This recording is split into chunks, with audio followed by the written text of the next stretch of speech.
The stars looked different from the bridge of the Zephyrian warship Times World Eater **. Ambassador Keth Voren stood before the massive viewing screen, his forearms crossed behind his back. His green skin gleamed under the ship's lights. His red eyes focused on the small human vessel floating in the distance. "Such tiny ships," he said to his second-in-command. "How do these creatures even survive in space with such weak metal shells?" Commander Hrock-Zul nodded. His sharp teeth showed as he smiled. "The humans think they can explore our territory. They think they are brave. They are just stupid." For 3 months, the Zephyrian Empire had watched the humans. Their scouts had studied human colonies from hidden positions. What they saw made them laugh. The humans had small military fleets. Their weapons looked old. Their ships moved slowly. Most importantly, the humans always tried to talk first instead of fight. "Weakness," Keth Voren had reported to the High Command. "Pure weakness.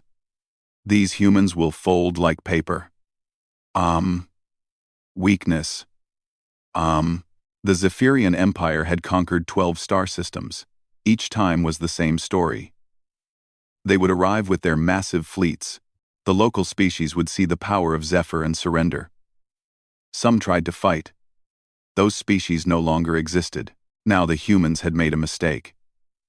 Their exploration ship Times, Endeavor Times, had crossed into Zephyrian space. It was a small vessel with only 200 crew members. It carried no visible weapons. The humans inside probably thought they were safe. They were wrong. "Open a channel to all human space," Keth Voren ordered. His voice was deep and threatening. "Let every human hear this message." The communications officer worked quickly. "Channel open, Ambassador." Keth Voren stepped forward. He knew that across human space, millions of humans would hear his words. He wanted them to understand their new reality. "Humans," he began, his voice carrying across the stars. "I am Ambassador Keth Voren of the Zephyrian Empire. You have entered our territory without permission. This is an act of war." He paused, letting the words sink in. On the human ship, he could see figures moving behind the windows. They were probably scared already. "Your species has 2 choices," he continued. "Submit to the Empire and serve us as slaves, or die. You have 1 solar rotation to withdraw all your ships beyond the outer rim. If you do not obey, we will destroy every human world." The human ship began broadcasting a response. A woman's voice came through the speakers. She sounded calm, which annoyed Keth Voren. "This is Captain Sarah Martinez of the UES Times Endeavor **. We come in peace. We had no knowledge of your territorial claims. We are prepared to negotiate a peaceful solution." Keth Voren laughed. The sound was harsh and cold. "Negotiate? You think you can negotiate with the Zephyrian Empire? We believe all conflicts can be resolved through dialogue." The human captain continued. "We offer trade agreements, cultural exchange, and mutual defense treaties. There is no need for violence." Other Zephyrian officers on the bridge began laughing too. These humans were even weaker than they had thought. They actually believed talking could save them. "Human," Keth Voren said, his voice turning deadly serious. "There will be no negotiation. There will be no peace. You will submit, or you will die. This is the way of the Empire." The human captain tried again. "Ambassador, surely we can find common ground. Our species has much to offer. We have advanced medical technology, agricultural innovations, and scientific discoveries that could benefit both our peoples." Keth Voren had heard enough.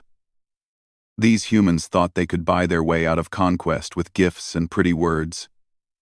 Every species tried this approach. It never worked. "Commander Hrock-Zul," he said quietly. "Yes, Ambassador? Destroy the human ship." Hrock-Zul smiled wider. "With pleasure." The Times World Eater **'s main weapon powered up. It was a plasma cannon that could cut through any known armor. The human ship had no chance. "Wait," Captain Martinez called out. "We have families on board. Civilians. Scientists. Please, show mercy." Kethvorin felt no mercy. Mercy was weakness. The Empire had not conquered 12 systems by showing mercy. "Let this be a lesson to all humans," he announced. "This is what happens to those who defy the Zephyrian Empire." The plasma cannon fired. A beam of pure energy lanced across space and struck the human ship. The Times Endeavor Times disappeared in a brilliant flash of light. Where the ship had been, only empty space remained. "Send that recording to every human world," Kethvorin ordered. "Make sure they understand what they witnessed." The communications officer nodded. "Sending now, Ambassador." Kethvorin watched the empty space where the human ship had died.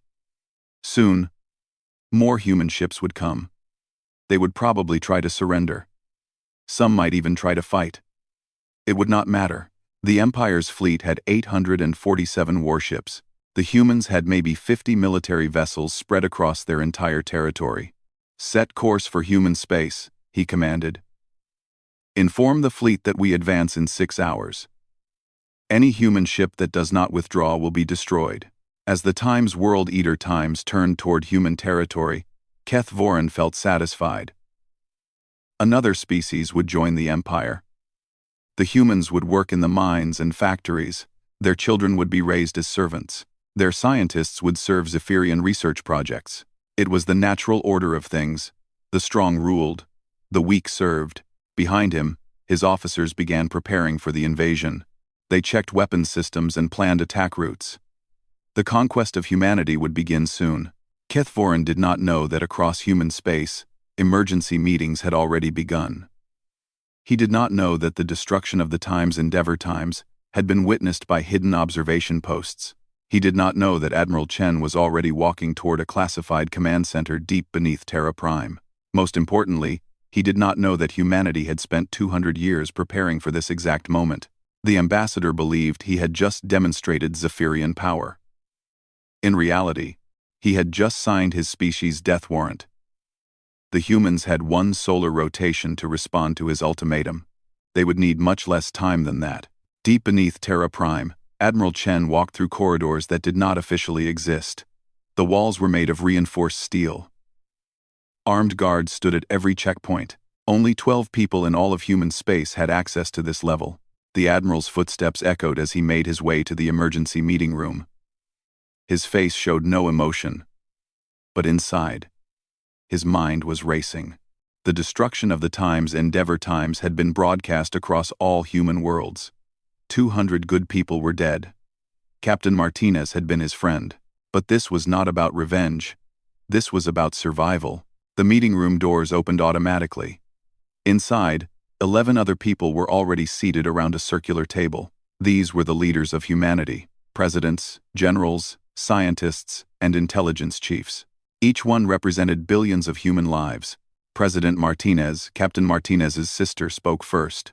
Her voice was steady despite her grief. The Zephyrian ultimatum was clear. "We have 18 hours to withdraw beyond the Outer Rim or face total war." General Thompson, the head of Colonial Defense, pulled up a holographic display.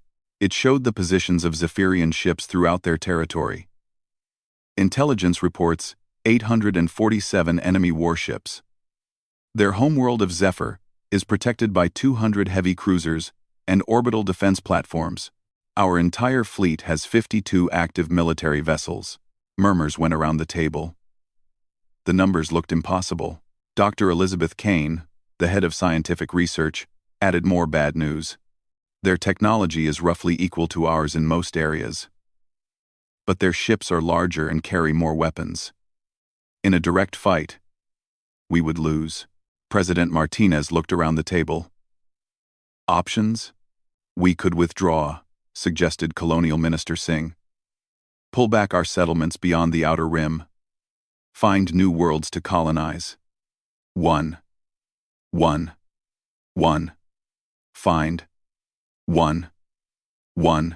And then what?" asked Admiral Chen. "We run every time someone threatens us? Today it's the Zephyrians. Tomorrow it will be another species. We cannot run forever." Defense Minister Brooks spoke up. "We could try a limited defensive strategy. Fortify our core worlds. Make them pay for every system they take." Admiral Chen shook his head. They have 847 ships. We have 52. They would overwhelm our defenses in weeks. Millions would die. And we would still lose in the end. The room fell silent. Everyone knew the math. In a conventional war, humanity would be extinct within months.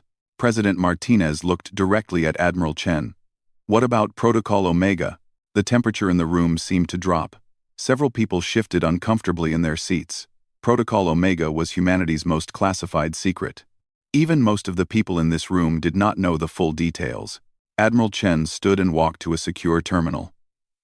He entered his authorization codes. A new holographic display appeared, showing something that looked like a star map, but instead of normal navigation markers, this map showed red dots scattered throughout human space.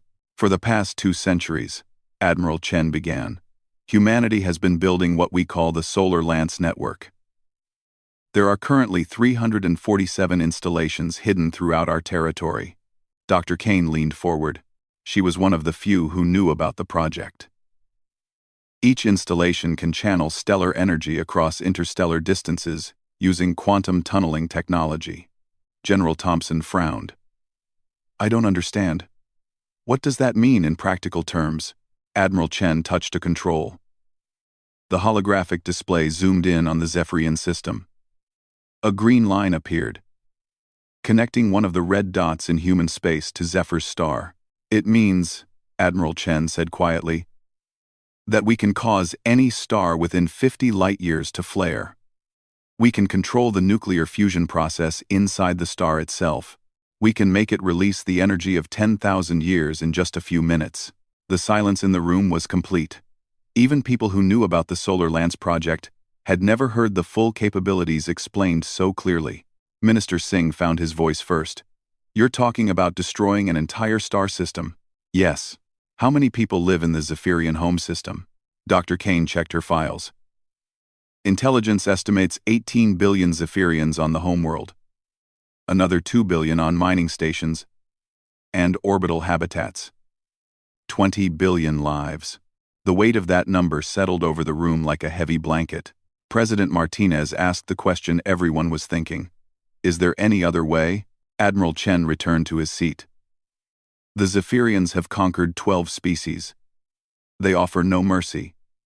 They take slaves or commit genocide. If we show weakness now, they will destroy every human world. If we fight conventionally, they will still destroy every human world. Protocol Omega is the only option that guarantees human survival. Colonel Harrison, the youngest person in the room, spoke for the first time. Sir, couldn't we demonstrate the weapon on an empty system? Show them our power without killing billions? The Zephyrian military philosophy does not allow for retreat, Dr. Kane explained.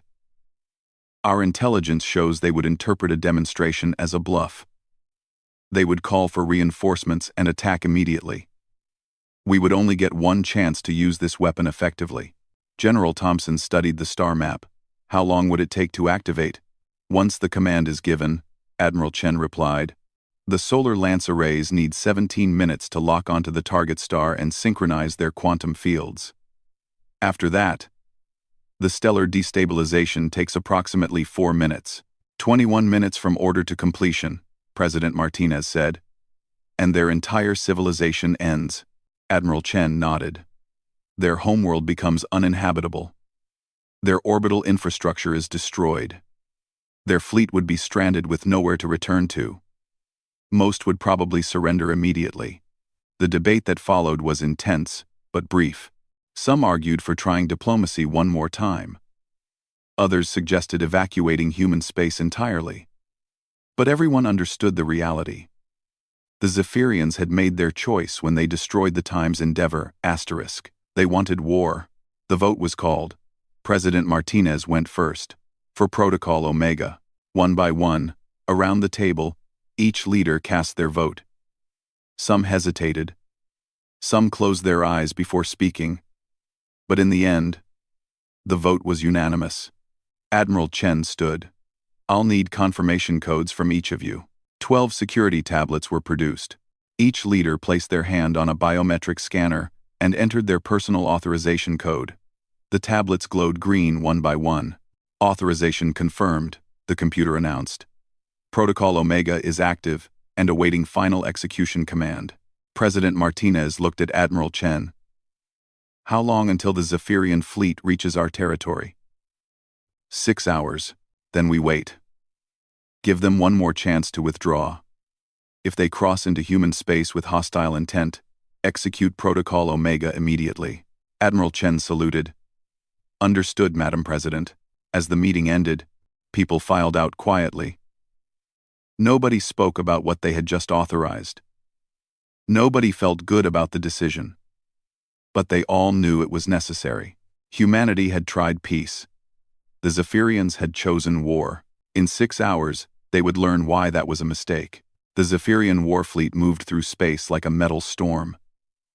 847 ships in perfect formation, their dark hulls reflecting the distant stars. At the center of the fleet, the massive Times World Eater Times led the way toward human space. On the bridge, Ambassador Keth Voren watched the tactical displays with satisfaction. His scouts reported no human military response, no fleet mobilization, no defensive positions being prepared. The humans were doing exactly what he expected. Nothing. Status report, he commanded. Commander Hrock-Zul checked his instruments. All ships report ready for combat. We will reach the first human colony in 4 hours. Our scouts detect no military vessels in the area. What about their main fleet? Retreating toward their core worlds. They appear to be setting up defensive positions around their capital system. Keth Voren smiled. This was perfect. The humans were pulling back their forces to protect their most important worlds. It was a defensive strategy that had failed for every other species the Empire had conquered. They think their little ships can stop us at their home world, he said to his officers. They do not understand that we will simply destroy everything else first. The plan was simple. The Zephyrian fleet would sweep through human space, destroying colonies and military bases. By the time they reached the human capital, the defenders would be demoralized and outnumbered. The humans would surrender rather than watch their homeworld burn. Sir, called the communications officer. We are receiving a transmission from human space. Put it through. A middle-aged human woman appeared on the main screen. She wore a military uniform with many decorations. Her expression was calm but serious. I am Admiral Chen of the Human Colonial Defense Force. You still have time to turn back. Withdraw your fleet, and we will forget this incident occurred. Keth Voren laughed loudly. His officers joined in. The bridge filled with the sound of Zephyrian amusement. Human Admiral, Keth Voren said when the laughter died down. You are in no position to make demands. Your tiny fleet cannot stop us. Your colonies have no defenses. Submit now, and some of your species may survive as slaves. Admiral Chen's expression did not change. Last warning, Ambassador. Turn back now. Or what? Keth Voren challenged. You will ask us politely to stop? You will file a diplomatic protest, or you will face the consequences of your choice. The transmission ended. Keth Voren stared at the blank screen for a moment, then began laughing again. Did you hear that? He asked his officers. Consequences. These humans actually think they can threaten us. Perhaps they have hidden weapons, suggested Commander Hrock-Zul. What weapons could they hide from our scouts? We have been watching them for months. Their technology is inferior. Their ships are weak. Their military is small. Keth Voren turned back to the tactical display. No. This is just desperate bluffing. They hope we will believe they have secret power. Meanwhile, in the outer rim of human space, something was happening that the Zephyrian scouts could not detect. 17 installations that appeared to be simple research stations began powering up systems that had remained dormant for decades. These stations looked harmless. They were small structures on distant asteroids or hidden in nebulas. Their energy signatures were masked to appear like normal scientific equipment. Zephyrian sensors detected nothing unusual. Inside Station Lambda 7, Dr. Sarah Kim watched her instruments with growing tension. She had worked at this station for 8 years.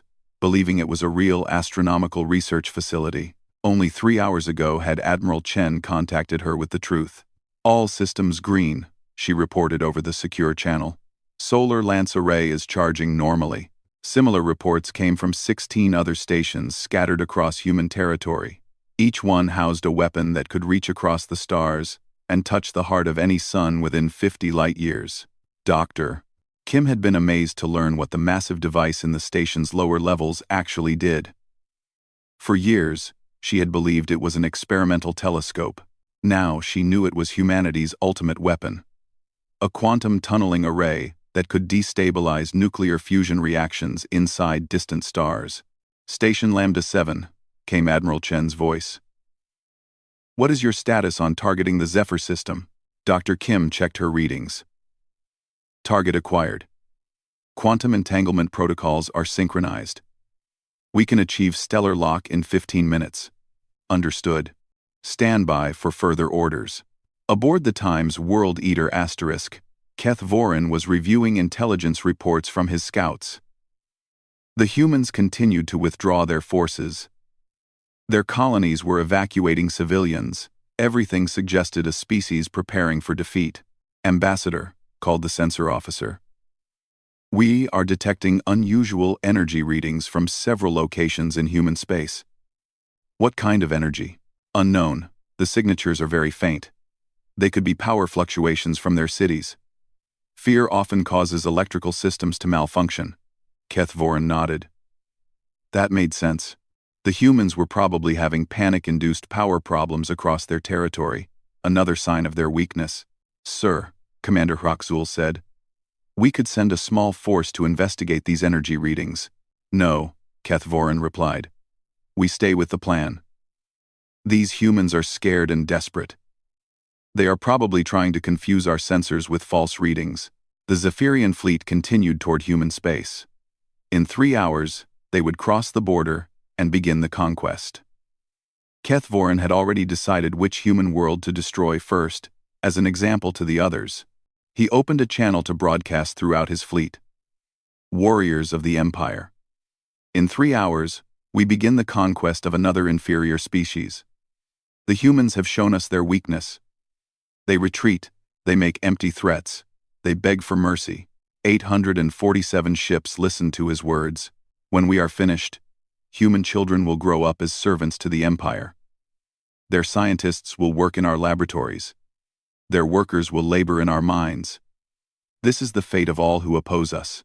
Cheers echoed across the fleet's communication channels. The warriors were ready for victory. Keth Voren closed the channel and returned to studying star charts. He was already planning the occupation of human space. Which worlds would become mining colonies? Which populations would be most useful as slaves? He did not notice the final energy spike from the 17 hidden stations. He did not detect the quantum fields that were now locked onto his homeworld star. He did not realize that 18 billion Zephyrian lives now depended on a decision that would be made in exactly 2 hours and 43 minutes. Behind him, his officers prepared for what they believed would be an easy conquest. They checked weapons systems and reviewed attack formations. They imagined the glory of victory and the rewards that would follow. None of them looked back toward their homeworld. None of them wondered why the humans seemed so strangely confident in their final transmission. The fleet moved forward through the darkness, carrying the seeds of their own destruction with them. In less than 3 hours, they would cross into human space and force Admiral Chen to make the most terrible decision in human history. The countdown to extinction had already begun. Admiral Chen stood in the command center buried deep beneath Terra Prime. Around her, dozens of technicians monitored screens showing the Zephyrian fleet's approach. The massive alien formation would cross into human space in exactly 14 minutes. Status report, she said calmly. All Solar Lance stations report ready, came the reply from her operations officer. Quantum entanglement with Zephyr's star is stable. We can execute on your command. Admiral Chen looked at the main display. It showed 2 things side by side. The advancing Zephyrian fleet and a real-time image of their homeworld. Zephyr was a beautiful planet with blue oceans and white clouds. 18 billion people lived there. Children were probably playing in parks. Families were eating dinner together. In a few minutes, all of that would be gone. She opened a secure channel to President Martinez. Madam President, the enemy fleet will enter human space in 14 minutes. Requesting final authorization for Protocol Omega. Granted, came the immediate reply. May God forgive us all. Admiral Chen turned to her weapons officer. Lieutenant Morrison, you are authorized to execute Protocol Omega. Lieutenant Morrison was a young man who had joined the Navy to protect human colonies. He had never imagined he would be responsible for destroying an entire world. His hand shook slightly as he reached for the activation key. Sir, he said quietly. Confirm target? Zephyr System Primary Star. Execute immediately. Lieutenant Morrison inserted his key and turned it. A red light began flashing on his console. Solar Lance Network activated. Beginning stellar targeting sequence. Across 17 hidden stations, massive quantum arrays began their final preparations. Dr. Sarah Kim at Station Lambda 7 watched her instruments with growing horror and fascination. She was about to witness something no human had ever seen. The deliberate murder of a star. All stations report locked on target, she transmitted. Quantum tunneling fields are synchronized. Meanwhile, 13 light-years away, the Zephyrian fleet crossed the boundary into human space. Ambassador Keth Voren smiled as his ships moved past the invisible border. Now we begin, he announced to his fleet. The conquest of humanity starts today. His first target was a small human colony called New Geneva. It had no military defenses and only 50,000 civilians. The perfect place to demonstrate Zephyrian power. But in the command center on Terra Prime, Admiral Chen was no longer watching the enemy fleet. Her eyes were fixed on the countdown timer above Lieutenant Morrison's station. 3 minutes and 17 seconds until the solar lance fired. Admiral, called her communications officer. The Zephyrian commander is broadcasting to our colonies. He's demanding immediate surrender. Let him talk, Admiral Chen replied. In 3 minutes, none of it will matter. On the bridge of the Times World Eater Asterisk, Keth Voren was enjoying himself. He opened a channel to New Geneva Colony. Human settlers. His voice boomed across the colony's emergency channels. You have 1 hour to evacuate your world. After that, we will destroy everything you have built. The colony's governor tried to respond, but Keth Voren cut him off. No negotiations, no delays. Leave now or die with your world. He closed the channel and turned to his weapons officer. Prepare the planet killer missiles. I want these humans to understand what happens to those who defy the Empire. Behind him, his sensor officer frowned at some strange readings. Ambassador, I'm detecting unusual energy patterns from the direction of our home system. What kind of patterns? Unknown, sir. Very faint. Probably just background radiation from some distant star. Keth Voren nodded and dismissed the report. He was too focused on the conquest to worry about distant energy readings. In the Terra Prime Command Center, Lieutenant Morrison announced, 1 minute to execution. Admiral Chen felt the weight of 20 billion lives on her shoulders. She could still stop this. She could abort the mission and try to fight the Zephyrians conventionally. But she knew what would happen. Humanity would lose. Every human world would burn. 30 seconds, Morrison called out. Admiral Chen closed her eyes and thought of Captain Martinez and her crew. They had died trying to make peace. The Zephyrians had answered with violence. 10 seconds. She opened her eyes and looked directly at the display showing Zephyr. Beautiful blue oceans. White clouds. Children playing. 5, 4, 3, 2, 1. Execute, Admiral Chen said quietly. Lieutenant Morrison pressed the firing button. Solar lance is firing. Stellar destabilization in progress. 13 light-years away, 17 quantum tunneling arrays fired simultaneously. Invisible beams of energy crossed the vast distances of space in an instant, penetrating the heart of Zephyr's sun. The effect was immediate. The star's nuclear fusion process began to destabilize. Hydrogen atoms that should have fused slowly over millions of years suddenly began fusing all at once. The star's core temperature spiked beyond all natural limits. On Zephyr, the first sign was a sudden increase in sunlight. People looked up and noticed that their star seemed brighter than usual. Scientists checked their instruments and saw impossible readings. Dr. Vex Kalar, Zephyr's leading stellar physicist, stared at his computer screen in disbelief. The star's energy output is increasing exponentially. This is impossible. Stars don't behave this way. His assistant ran calculations quickly. Sir, if these readings are correct, we have approximately 4 minutes before the solar flare reaches our planet. 4 minutes? That can't be right. Run the calculations again. I've run them 3 times. The star is going to release a solar flare with the energy of 10,000 years of normal output. Nothing on the planet will survive. Dr. Vex Kalar grabbed his communication device. Emergency broadcast to all of Zephyr. Solar flare incoming. This is not a drill. Seek underground shelter immediately. But 4 minutes was not enough time. The planet had 18 billion people spread across 6 continents. Most had no access to deep shelters. Even those who did would not be safe from what was coming. On the Times World Eater asterisk, the first emergency signals from home began arriving. Sensor Officer Hrockven looked at his readings in confusion. Ambassador, we're receiving distress calls from the homeworld. They're reporting unusual solar activity. Keth Voren was focused on targeting New Geneva colony. Solar activity? Check your instruments. There's probably just interference from this system's star. Sir, they're saying their star is about to flare. Massive evacuation orders are being broadcast. Now Keth Voren paid attention. He turned from his targeting display to look at his sensor officer. That's impossible. Our star is stable. It has been stable for millions of years. More emergency signals arrived from Zephyr. The voices were panicked now. People screaming about impossible brightness. Scientists reporting readings that made no sense. Government officials ordering emergency evacuations that could not possibly succeed in time. Ambassador, Hrockven said, his voice shaking. I'm reading massive energy spikes from our sun. The whole system is... Sir, our homeworld only has 2 minutes left. The bridge fell silent. Every officer stared at their instruments in disbelief. Their star was dying. Their world was about to burn.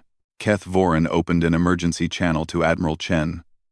The human woman appeared on his screen, her expression calm and terrible. Human, he said, his voice full of rage and fear. What have you done? You chose conflict, Admiral Chen replied. Stop it. Stop whatever weapon you're using. We can negotiate. You had your chance to negotiate. You destroyed our ship. You threatened our worlds. You chose war. On Zephyr. The sky began to glow with unnatural light. The star's surface erupted in massive solar flares that raced toward the planet at the speed of light. In orbital stations around the world, emergency broadcasts tried to warn the population, but there was nowhere to run. 1 minute to impact, Dr. Vex Kalar broadcast across all channels. To anyone listening in other systems. Our star has been weaponized somehow. Tell the fleet. Warn them. Don't let our deaths be meaningless. The solar flare reached Zephyr 47 seconds later. The planet's atmosphere ignited. Oceans boiled away in minutes. The surface became molten rock. 18 billion people died almost instantly. On the Times World Eater asterisk, Keth Voren watched his homeworld die in real time. The beautiful blue planet became a glowing ember. Then a dead rock floating in space. His species' civilization had just ended. And he was responsible. The bridge of the Times World Eater Times was silent except for the soft hum of life support systems. Ambassador Keth Voren stared at the tactical display, showing where his homeworld used to be. The blue dot that had represented Zephyr was now gray. Dead. Gone forever. Around him, his officers sat in shock. Many were crying. Others stared at their instruments in disbelief. Every Zephyrian on the ship had just become a refugee. Their families, their children, their entire civilization had been erased in less than 5 minutes. Sir, Commander Hrakzul said quietly. "What are your orders?" Keth Vorin looked around the bridge. These warriors had followed him into battle, believing in their empire's strength. Now, that empire was homeless. Their military might meant nothing without a world to protect. "Open a channel to the human admiral," he said. Admiral Chen's face appeared on the screen. She looked tired but determined. Behind her, Keth Vorin could see human officers working at their stations with quiet efficiency. "I am prepared to discuss surrender terms," Keth Vorin said. The words felt like poison in his mouth. "Unconditional surrender," Admiral Chen replied immediately. "All Zephyrian ships will power down weapons and prepare to be boarded. Any ship that attempts to flee or fight will be destroyed." Keth Vorin wanted to refuse. Every instinct told him to fight. But what was the point? The humans had just proven they could destroy entire star systems. His fleet of 847 ships was meaningless against such power. "How?" he asked. "How long have humans possessed this weapon? Since we learned that sometimes peace requires the ability to end wars quickly and completely." "You've had this power the whole time? When we first contacted you?" "Yes." Keth Vorin felt sick. "You could have destroyed us immediately. Why did you wait? Why did you let us attack first?" Admiral Chen was quiet for a moment. When she spoke, her voice was sad. "Because we hoped you would choose differently. We always hope species will choose peace." Across the Zephyrian fleet, ship after ship began powering down their weapons. Captains who had been ready for glorious conquest now faced the reality of total defeat. Some tried to maintain military discipline. Others broke down completely. On the bridge of the heavy cruiser Times Iron Fang Asterisk, Captain Velkoth stared at the communication from his flagship. Surrender? The word did not exist in Zephyrian military doctrine. But what choice did they have?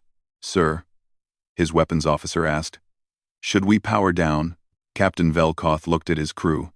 Young warriors who had believed they were invincible. "Yes. Power down all weapons.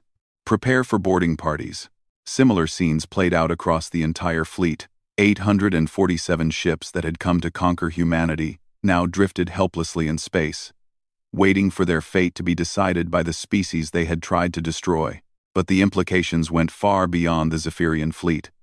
Across the galaxy, other species had been monitoring the conflict. The destruction of Zephyr had been visible to anyone with long-range sensors. On the hegemony world of Draktar, Supreme Commander Yisval watched the sensor readings with growing alarm. The hegemony had been planning their own expansion into human space. Those plans were now being hastily revised. "How did they do it?" asked his science advisor. "Unknown, but the energy readings suggest they can destabilize stars from extreme range. Our entire invasion fleet could be made homeless before we ever reached human territory." Similar conversations were happening on worlds throughout the local galactic region. The Krex Dominion canceled military exercises near human space. The Void Seekers recalled their scout ships. The Hive Collective sent an immediate diplomatic message offering a non-aggression pact. Word of humanity's response spread faster than the light from Zephyr's death. Within hours, every major species knew that humans possessed weapons of unimaginable power. In the Human Command Center on Terra Prime, Admiral Chen received reports from across human space. 3 different species had requested immediate diplomatic meetings. 2 others had withdrawn military forces from sectors near human territory. "Ma'am," her communications officer reported, "we're receiving surrender requests from Zephyrian colonies throughout their former empire. They're asking for protection." Admiral Chen nodded. The Zephyrian Empire had controlled 12 star systems. With their homeworld gone, those colonies were defenseless against other species that might try to conquer them.